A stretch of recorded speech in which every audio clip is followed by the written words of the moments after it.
Abra sua Bíblia comigo lá no livro de Mateus. Mateus, capítulo 9. Vamos estudar a palavra, no nome de Jesus.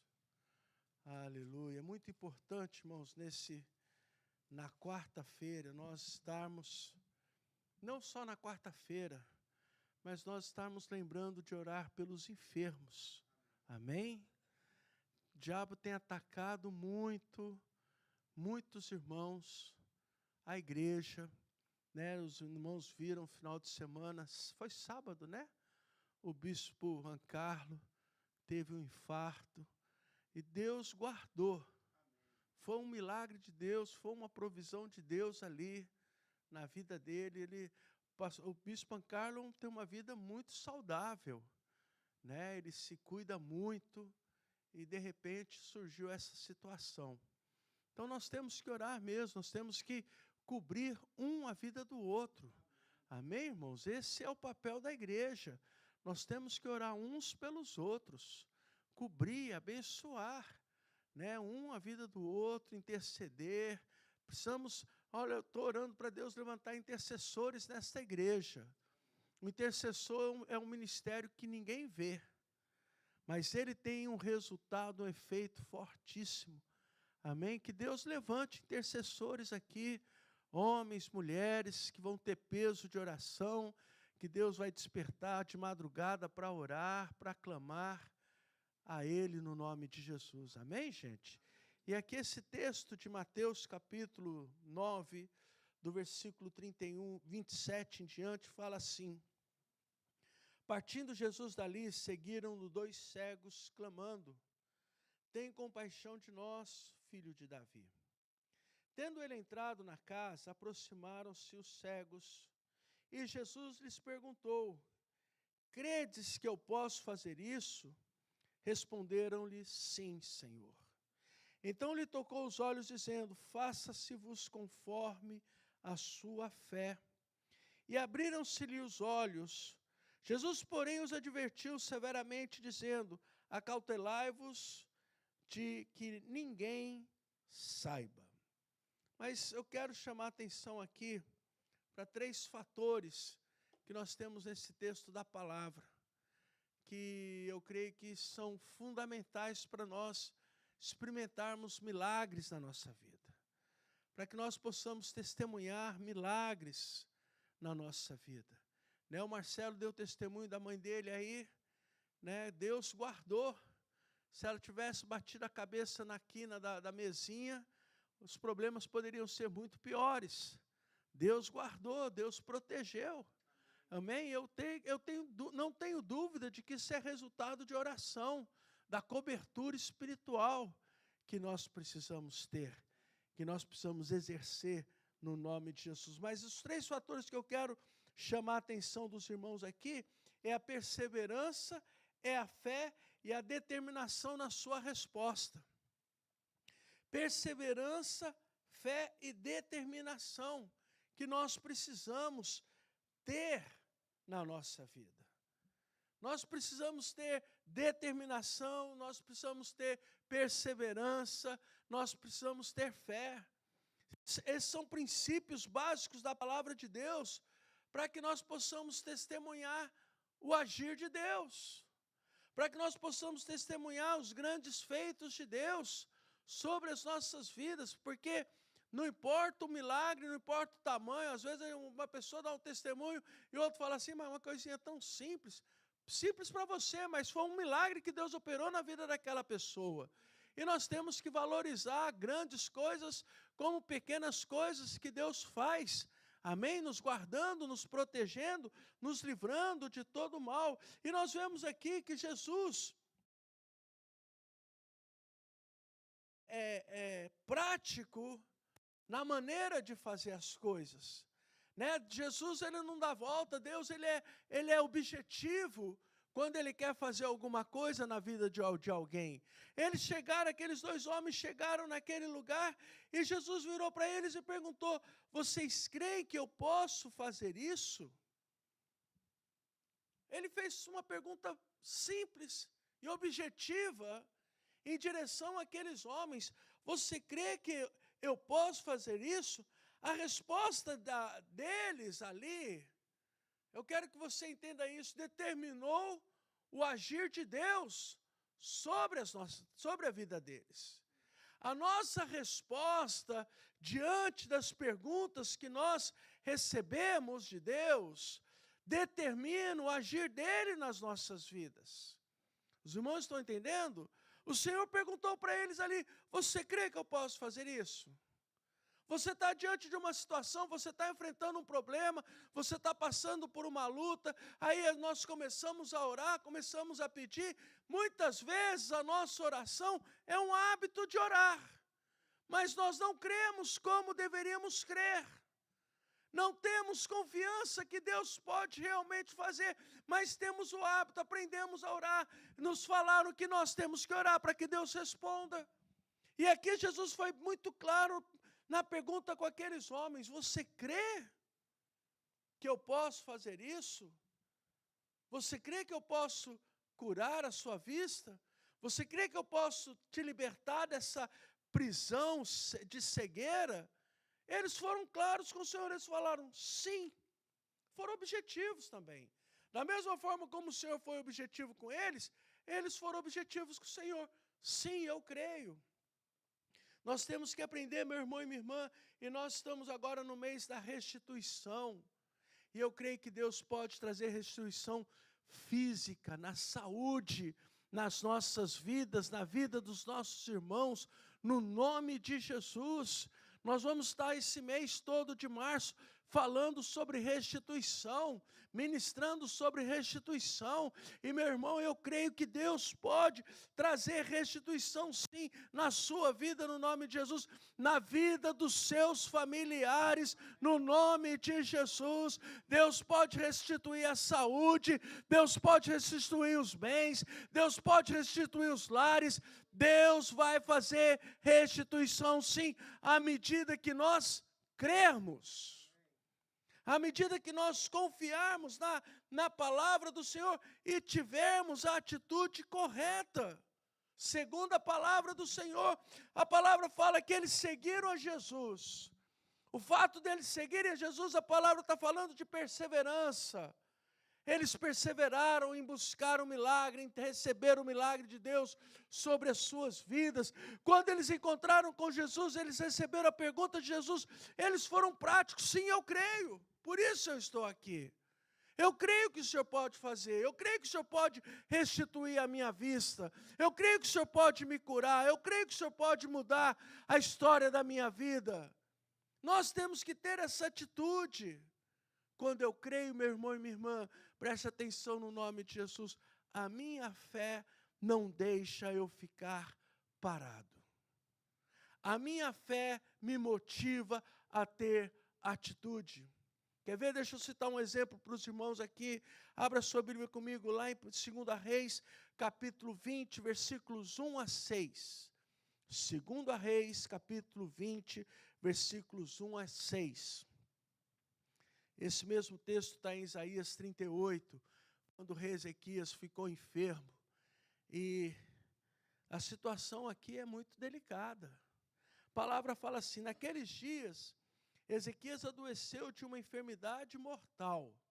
Olha só, a Bíblia faz questão de enfatizar o tipo de enfermidade que ele tinha. Enfermidade mortal. E naqueles dias, enfermidade mortal não tinha os recursos que nós temos hoje, né? Não tinha a medicina avançada que nós temos hoje. Não tinha um aparato, né, medicinal que nós temos hoje. Era doença, era mortal, ia morrer mesmo, não tinha conversa.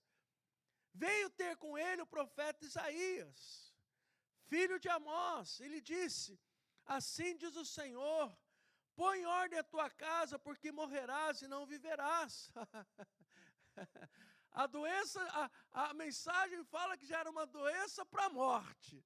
Para piorar a situação, não chega nada mais do que profeta Isaías, né?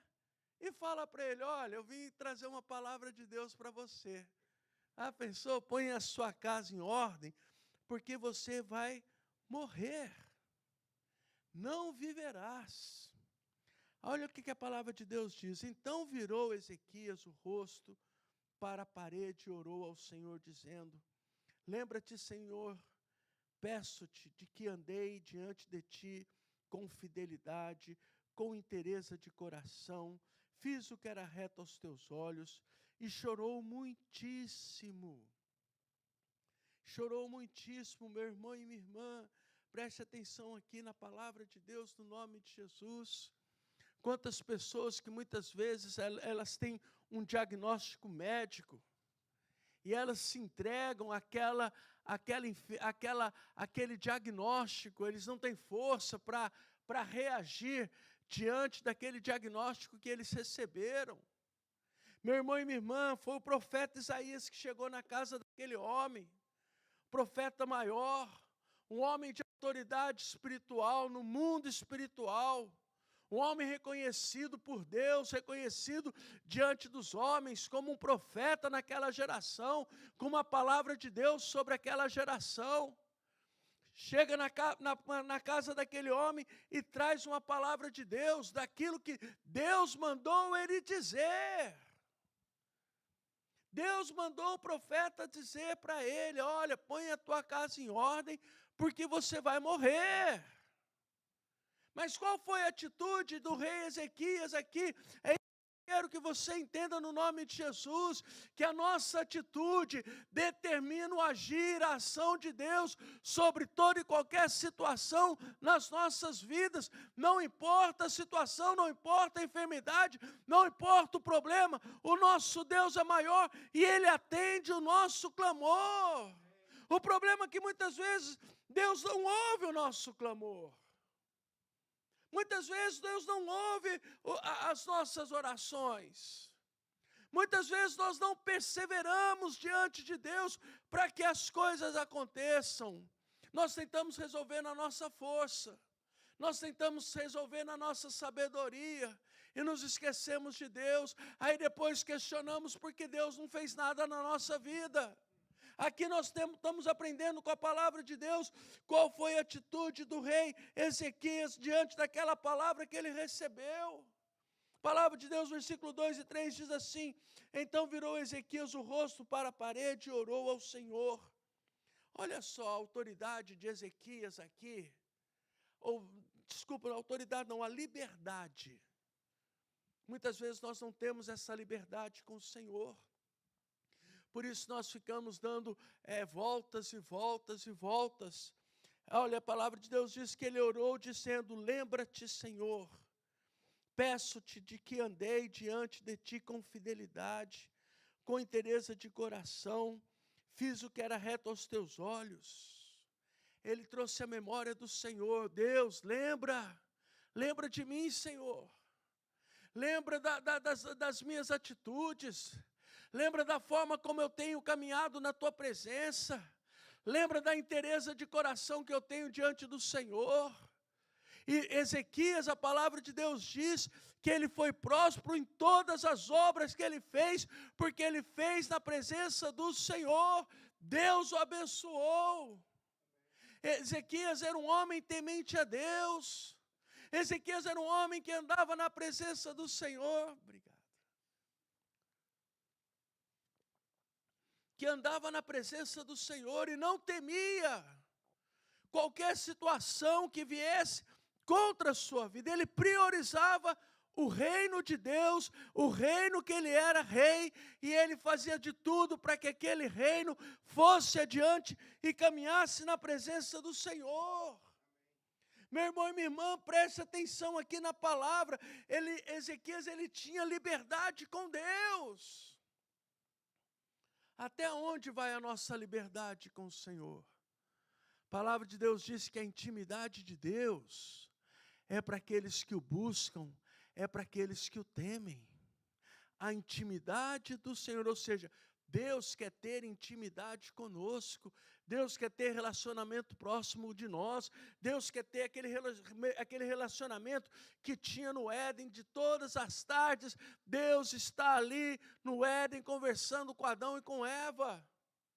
Deus quer voltar a esse propósito, a esse projeto de relacionamento. E Ezequias tinha essa comunhão com Deus. Ele tinha liberdade de chegar na presença do Senhor e falar: Senhor, lembra,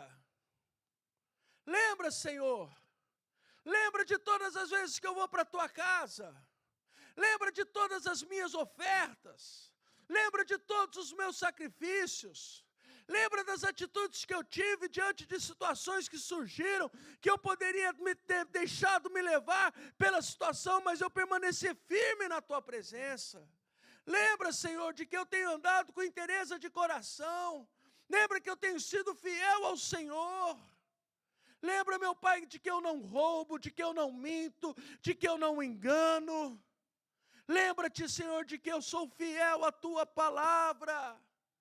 Ele tinha essa liberdade com o Senhor, e a palavra de Deus diz que ele chorou muitíssimo. Oh, meu irmão e minha irmã, deixa eu dizer uma coisa para você. Se você precisa rasgar o seu coração, rasgue na presença do Senhor.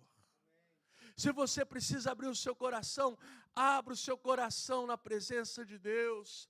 Não entregue o seu coração para qualquer pessoa. Não abra o seu coração para qualquer pessoa.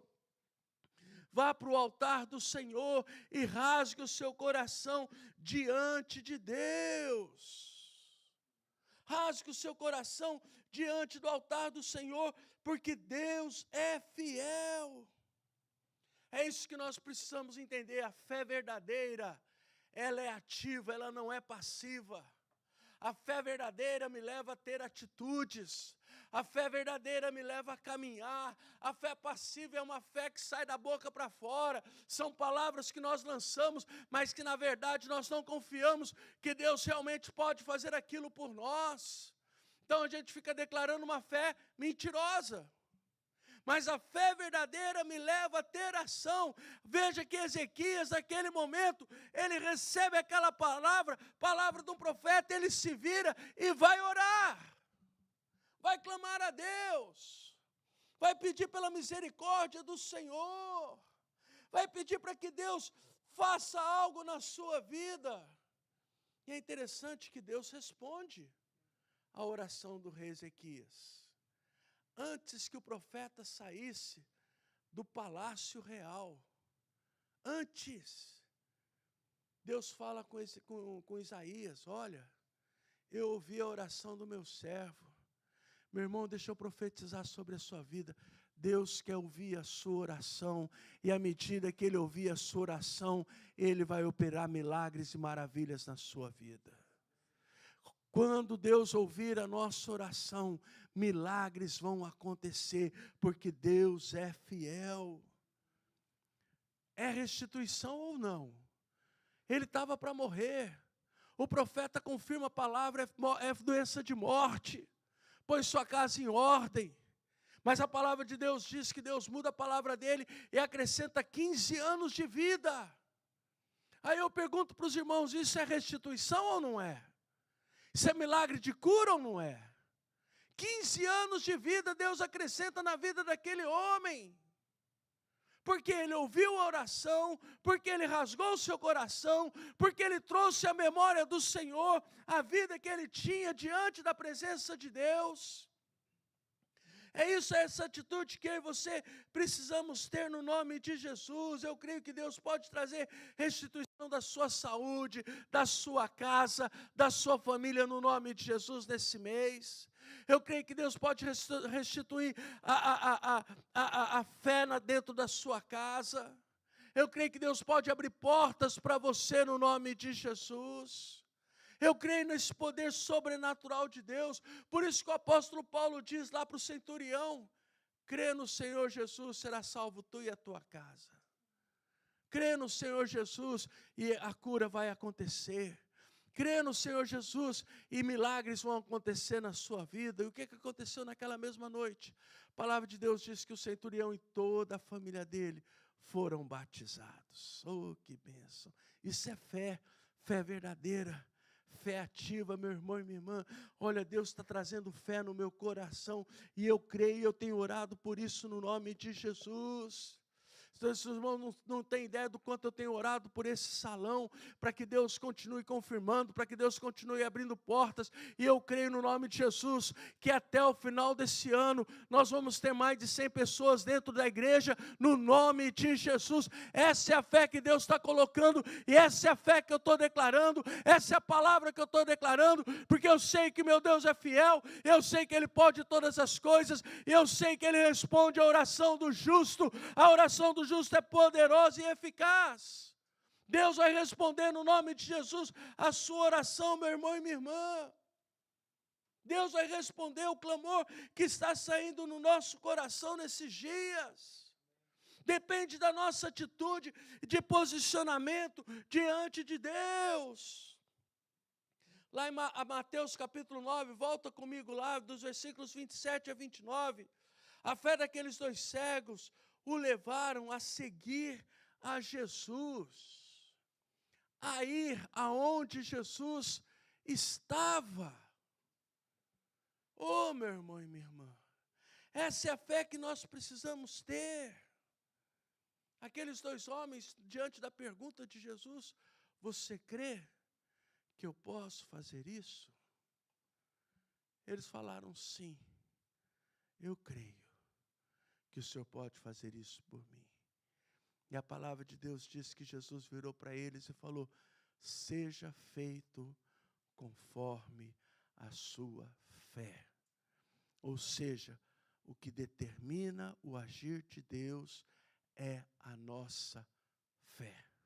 O que determina o que vai acontecer nas nossas vidas é a nossa fé. Jesus falou, seja feito conforme a sua fé. A fé de Ezequias foi tão grande que Deus acrescentou 15 anos de vida para ele.